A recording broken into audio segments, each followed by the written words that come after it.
सोनपुर गांव के चौराहे पर दो छोले भटूरे वाले अपना अपना ठेला लगाकर धंधा करते थे।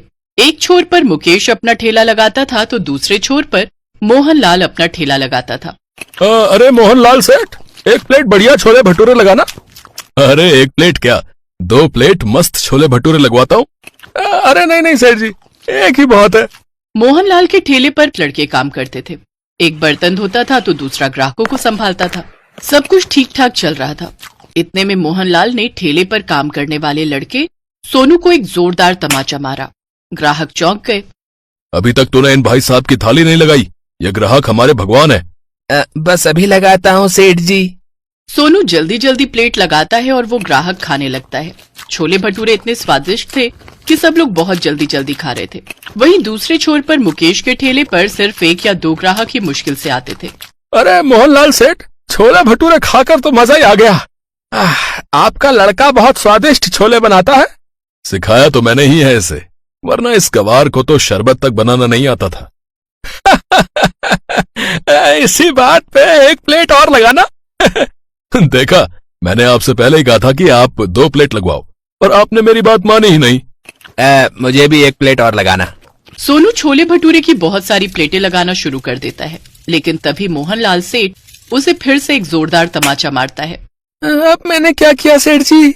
बिना मालिक की आज्ञा के तूने प्लेटें लगाना क्यों शुरू कर दी? माफ करना मालिक, गलती हो गई। आगे से ऐसी गलती नहीं होगी। चल अब अपना काम कर, हमारे भगवान जैसे ग्राहक इंतजार कर रहे हैं। सोनू अपना काम करने लगता है और सभी के लिए प्लेटें लगाता है। वहीं दूसरे छोर पर खड़े मुकेश के ठेले पर अजय छोले भटूरे खा रहा था। उसके ठेले पर एक ही ग्राहक था जो कि मोहनलाल की सारी हरकतें देख रहा था। ये सामने वाला सेठ कुछ ज्यादा ही घमंड नहीं दिखाता। अब क्या कर सकते हैं भाई साहब, एक ठेले की बदौलत करोड़ों रुपया कमा चुका है, घमंड तो आएगा ही। लेकिन एक बात बताओ भाई साहब। जी पूछिए, आखिर उसके ठेले पर सुबह से लेकर रात तक ग्राहकों की लाइन क्यों लगी रहती है, जबकि तुम्हारे ठेले पर गिनती के कुछ ही लोग आते हैं? हो सकता है मेरे हाथों में स्वाद ना हो, सेठ जी के कारीगरों में ज्यादा स्वाद हो। नहीं भाई साहब, नहीं भाई साहब, आपके हाथों में भी जादू है। मुझे लगता है बात कुछ और है। तो इस तरह से मुकेश थोड़ा बहुत ही कमा पाता था और मोहनलाल हजारों रुपए हर दिन कमाता था। वहीं मुकेश का धंधा इतना मंदा पड़ गया कि उसकी दुकान बंद होने की नौबत आ गई। एक दिन एक बूढ़ा भिखारी मोहनलाल के ठेले पर आता है। सेठ जी, सुबह से कुछ नहीं खाया है, इस गरीब को कुछ खिला दो। सेठ मोहनलाल उस भिखारी को गुस्से से देखता है और 1 रुपए का सिक्का निकालकर उसके मुंह पर मार देता है। ये ले पकड़, अब भाग यहाँ से। 1 रुपए में तो बिस्कुट भी नहीं मिलेगा सेठ जी। अच्छा, तो क्या तुझे लाखों रुपए दान कर दूं? हैं? निकल यहाँ से, देख नहीं रहा यहाँ सैकड़ों लोग लाइन लगाकर खड़े हैं। टाइम खोटी मत कर। मुझे पैसे मत दो, बस कुछ खाने को दे दो। तो पैसे निकाल और छोले भटूरे खा ले। अगर मेरे पास पैसे होते तो आपके सामने भीख क्यों मांगता सेठ जी? आपकी दुकान का नाम करोड़पति छोले भटूरे वाला है। थोड़ा सा आप मुझे भी खिला दोगे तो आप गरीब नहीं हो जाओगे। इतने में सेठ अपने दूसरे लड़के को जोरदार तमाचा मारता है। तो इतनी देर से देख रहा है कि ये 2 कौड़ी का भिखारी मुझसे बहस कर रहा है और तू चुपचाप तमाशा देख रहा है। भगा इसको यहाँ से। वो लड़का भिखारी के पास जाता है और चुपके से उसके कान में बोलता है, बाबा आप यहाँ से चले जाओ, वरना आपके चक्कर में मेरी नौकरी चली जाएगी। वैसे भी आजकल बेरोजगारी इतनी है कि नया काम मिलना बहुत मुश्किल हो गया है। मैं अपने सेठ की तरफ से आपसे माफी मांगता हूँ बाबा। कोई बात नहीं बेटा, तुम सब लड़के एक दिन बहुत तरक्की करोगे। तुम लोगों की वजह से ही तुम्हारा सेठ करोड़पति बना है। खैर मैं चलता हूँ। वो भिखारी वहाँ से सीधा मुकेश के ठेले पर चला जाता है। मुकेश जल्दी से 1 प्लेट छोले भटूरे लगाता है और उस भिखारी को बड़े ही प्यार से खिलाता है। भगवान करे तेरा धंधा खूब फले फूले। अब बाबा, अभी तो मेरी बोहनी तक नहीं हुई है, पैसे तो नहीं है, पर अगर आपको भूख लगी है तो आप छोले भटूरे खा लीजिए। ठीक है बेटा।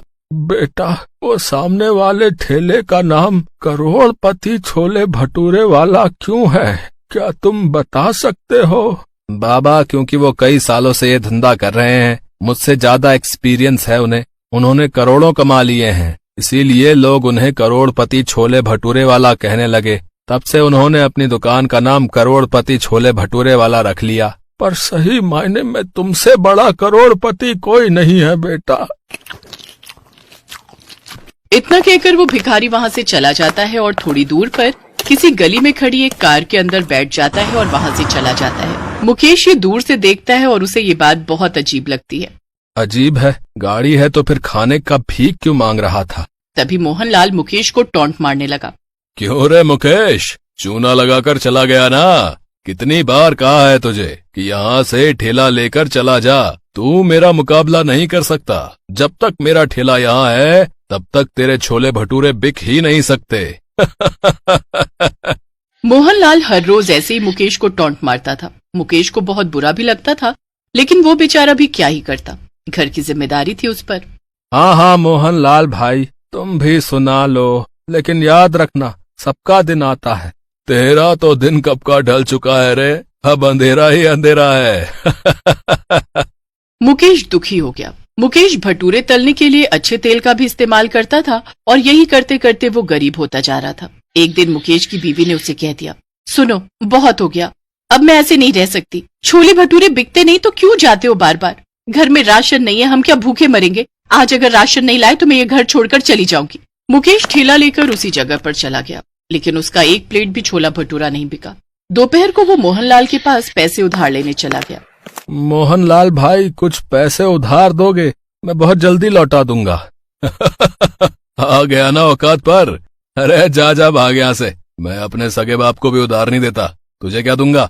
मुकेश का मोहनलाल ने बहुत अपमान किया। मुकेश अब हौसला खो चुका था। तभी वहाँ वो गाड़ी आकर रुकी। उस दिन वो भिखारी जिस गाड़ी में बैठकर चला गया था, उस गाड़ी से एक सेठ बाहर निकला। वो सेठ सूट बूट में था। उसे देखकर ही लग रहा था कि वो सिर्फ करोड़पति नहीं, अरबपति है। मोहनलाल ने सोचा कि वो अमीर सेठ उसी के ठेले पर आ रहे थे, लेकिन वो सेठ मुकेश के पास चले गए। पहचान रहे हो मुझे? मैं वही हूँ जो उस दिन भिखारी के रूप में आया था। अरे हाँ हाँ, आप तो बड़े साहब निकले, लेकिन मेरे पास क्यों आए हो सेठ? और उस दिन वो भिखारी बन के? बताता हूँ, असल में मैं एक बहुत बड़ा बिजनेसमैन हूँ, बहुत सारा बिजनेस है मेरा। अब मैं छोले भटूरे का फ्रेंचाइजी खोलना चाहता हूँ, लेकिन छोले भटूरे के बारे में मैं कुछ नहीं जानता। इसीलिए मैं उस दिन छोले भटूरे खाने निकला था। भिखारी के रूप में इसलिए निकला था क्योंकि गरीब बनकर ही लोगों के नियत का पता चलता है। मैं घमंडी लोगों के साथ व्यापार नहीं करता। तुमने मुझे प्यार से खाना खिलाया, इसीलिए मैं तुम्हारे साथ पार्टनरशिप करना चाहता हूँ। लेकिन मेरे छोले भटूरे से ज्यादा स्वादिष्ट तो मोहनलाल सेठ के छोले भटूरे हैं। वो पुराना तेल इस्तेमाल करता है, साथ में कुछ ऊट पटांग चीजें भी डालता है, जिससे हेल्थ खराब होती है। मेरी दुकान में अमीर लोग खाने के लिए आएंगे, उन्हें टेस्ट के साथ साथ हेल्थ भी चाहिए। मुकेश अब राजी हो गया, उसे बस देखभाल करनी थी। सेठ ने उसी वक्त उसे लाखों का चेक दिया और कुछ ही दिनों में वहीं पर छोले भटूरे का एक चकाचक दुकान खुल गई। साथ ही साथ पूरा शहर छोले भटूरे की नई ब्रांड से छा गया। मुकेश करोड़पति बन गया और मोहनलाल सेठ की कमाई बंद हो गई। इस तरह अंत में सच्चाई, ईमानदारी और मेहनत की जीत हुई।